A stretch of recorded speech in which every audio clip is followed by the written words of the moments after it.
Não há nada que você saiba como Jesus faria que você possa fazer sem ele. Vou repetir. Não há nada que você saiba como Jesus faria que você pode fazer sem ele. Essa frase veio mediante a minha meditação de hoje, no livro de Romanos, e eu estava lendo capítulo 10, 11, 12 ali, até antes, e eu parei em Romanos 10 e um versículo me chamou muito a atenção, que foi Romanos 10, 2, que Paulo disse que ele, por ser judeu, poderia testemunhar que os judeus são uma da galera que tem zelo pra caramba por Deus.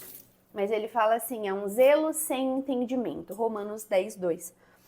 E essa frase, ela veio depois de meditar nesse texto, zelo sem entendimento. Por quê? Muitas vezes nós estamos extremamente zelosos com as coisas do Senhor. Eu creio que se você está vendo esse vídeo é porque você, de alguma forma, conhece o Senhor, procurou por isso.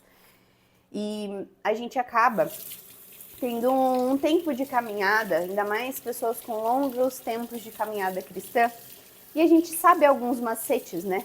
Então, o que Jesus faria nessa situação? Qual é a forma que o Senhor quer que eu obedeça? De que jeito? De que maneira? Como? E é claro que isso é uma experiência. Quanto mais a gente tem experiências com o Senhor, mais a gente lê, ora, jejua, pratica as disciplinas espirituais, nós conseguimos criar um repertório de experiências com o Espírito Santo, de entendimentos, a nossa própria vivência, sabe? Daquilo que é certo, que é ruim, das consequências, das causas, muitas vezes.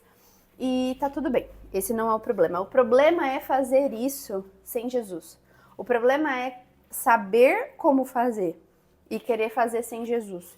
O problema é a gente saber como executar, porque afinal a nossa vida com Jesus nos ensinou como fazer muita coisa. E a gente entra numa fase de performar demais, querendo fazer sem a pessoa de Jesus. E esse é o nosso grande perigo, porque não faz o menor sentido. E é petulância da nossa parte querer fazer algo que ele mesmo nos ensinou sem ele. Quanto mais...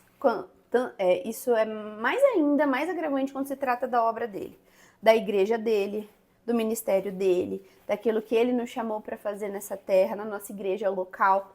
Então é interessante a gente olhar para ver o que a gente está fazendo de certo, o que a gente está fazendo de errado, que decisões a gente pode tomar. E eu creio que algumas coisas o Senhor realmente já vai trazendo na nossa memória, trazendo as lembranças daquilo que a gente já viveu.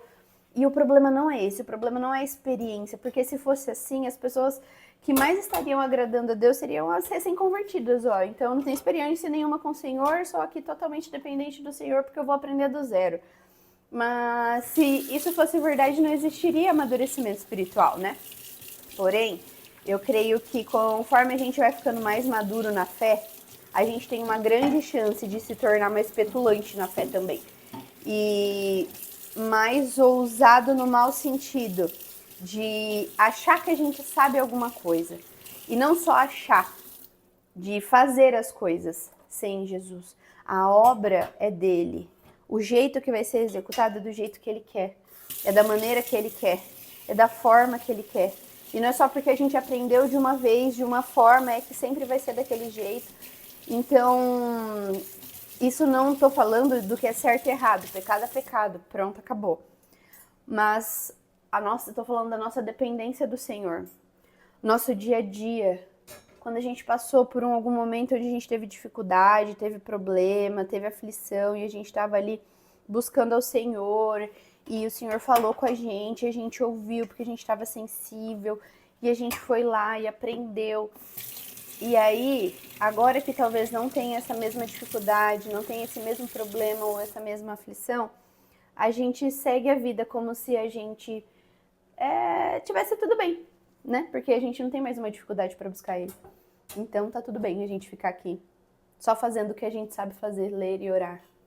Mas na verdade a nossa dedicação tem que ser em conhecer e prosseguir em conhecer ele, em não parar nenhum minuto da nossa vida de querer amar, conhecer, buscar e agradar ele. Essa é a minha devocional de hoje. Eu espero que isso tenha alcançado seu coração. para que você se olhe e veja, será que eu estou fazendo alguma coisa sem Jesus? Será que eu estou fazendo alguma coisa para Jesus sem Jesus? Esse texto termina com aquele lindo versículo de Paulo. O que nós vamos fazer então, né? Porque dele, por ele, para ele são todas as coisas. E aí eu fico pensando, porque é dele que vem a condição para eu fazer qualquer coisa. Por meio dele é que eu vou fazer qualquer coisa. E para ele são todas as coisas que eu fizer. E às vezes eu e você estamos muito dedicados com o zelo sem entendimento em fazer para ele, só que sem ele. Então a gente esquece que é dele e que é através dele que a gente faz qualquer coisa para ele. Deu para entender? Então, observe seu coração e hoje reflita naquilo que eu tô dizendo, para que você não gaste a sua vida fazendo coisas para ele que não tem ele aí dentro. Até mais.